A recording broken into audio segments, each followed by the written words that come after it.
भगवान का आशीर्वाद। बाबा, आप लोग अपने भीगे कपड़े उतारकर इन्हें लपेट लीजिए। मैं बहुत गरीब हूँ, इसलिए इन्हीं 2 कपड़ों में गुजारा करना होगा, कहकर वह महिला उन्हें कपड़े देकर अंदर चली गई। फिर वह रसोई में गई और 2 पीतल की छोटी छोटी थालियों में प्रसाद लेकर आई। उसने विनम्रता से कहा, माताजी, आज मेरे घर में यही भगवान का प्रसाद है। मुझे बहुत दुख है कि घर में ना तो घी है, ना दूध और ना ही चीनी। वे अतिथि मुस्कुराते हुए बोले, कोई बात नहीं बेटी, हमें तो यह भोजन बड़ा स्वादिष्ट लगा। थोड़ी देर में स्त्री का पति भी आ गया। वह दिन भर रोजगार की तलाश में भटक कर थका मांदा लौटा था। पत्नी ने अतिथियों को भोजन खिलाने के बाद दरवाजे पर ही अपने पति को सब कुछ बता दिया। पति ने भी प्रसन्न होकर उन्हें आदर सहित सुलाया। दोनों अतिथियों को खाट पर सुलाया और स्वयं अपनी पत्नी के साथ एक फटा सा ओढ़ना लेकर धरती पर लेट गया। रात को बुद्धि रूपी देवी ने स्वप्न में उस महिला से कहा, बेटी, तुम गरीब हो, फिर भी जिस श्रद्धा से तुमने हमारी सेवा की है उसका फल तुम्हें भगवान अवश्य देंगे। आज से जो वस्तु तुम छुओगी वह दिन भर खाली नहीं होगी। सुबह अतिथि चले गए। स्त्री को याद आ गया कि उसने रात में प्रसाद बनाने के लिए जिस हांडी का उपयोग किया था वह अब साफ नहीं की। जब वह रसोई में जाकर हांडी उठाने लगी तो हैरान रह गई। हांडी अशर्फियों से भरी हुई थी। उसने हांडी को उलटकर देखा, फिर भी वह भर गई। दिन भर में जितनी बार वह हांडी खाली करती वह दोबारा भर जाती।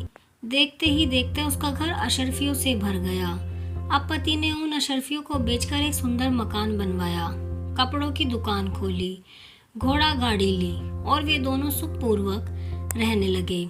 जब सेठ को यह समाचार मिला कि उसके निर्धन पड़ोसी एक ही रात में अमीर हो गए हैं तो उसने उन्हें बुलवाकर सारा कारण पूछा। स्त्री ने सरलता से पूरी कथा सुना दी। सेठ के मन में भी भगवान को पाने की इच्छा जगी। इत्तेफाक से एक दिन बहुत तेज बारिश हो रही थी, ओले भी गिर रहे थे। उसी समय वही 2 वृद्ध बुद्धिजीवी अतिथि सेठ के दरवाजे पर आ पहुंचे। दरवाजे पर खटखटाहट सुनकर सेठ ने बिजली की रोशनी में झांक कर देखा और उन्हें पहचान लिया। उसने तुरंत सेठानी को बुलाने भेजा।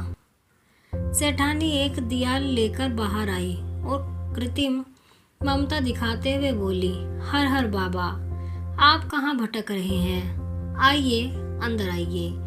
लेकिन उसने उन्हें घर की सबसे टूटी खाट पर बैठाया।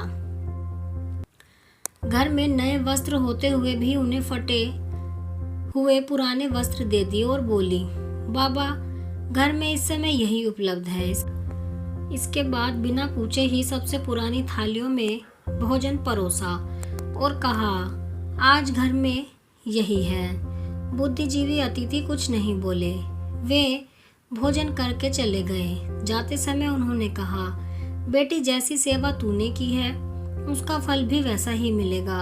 आज से जो चीज तुम छुओगी वह दिन भर खत्म नहीं होगी। वे चले गए। सुबह होते ही सेठ सेठानी में झगड़ा हो गया। क्रोध में सेठानी झाड़ू लेकर घर साफ करने लगी। जैसे ही वह झाड़ू से कमरे का कोना बुखारने लगी वह कचरे का ढेर बढ़ने लगा। जितना साफ करती उतना ही कचरा जमा हो जाता। दिन भर झाड़ू लगाते लगाते वह थक गई। कहानी की सीख, जिसकी जैसी नीयत होती है भगवान उसे वैसा ही फल देते हैं। सच्चे दिल से की गई सेवा कभी व्यर्थ नहीं जाती। आप कमेंट में ज़रूर बताएं कि आपको ये कहानी कैसी लगी है, आपके क्या विचार हैं इसके बारे में। कहानी पसंद आई हो तो वीडियो को लाइक करें, शेयर करें और चैनल को सब्सक्राइब करें ऐसी ही कहानियों के लिए। और कमेंट में राधे राधे ज़रूर लिखें।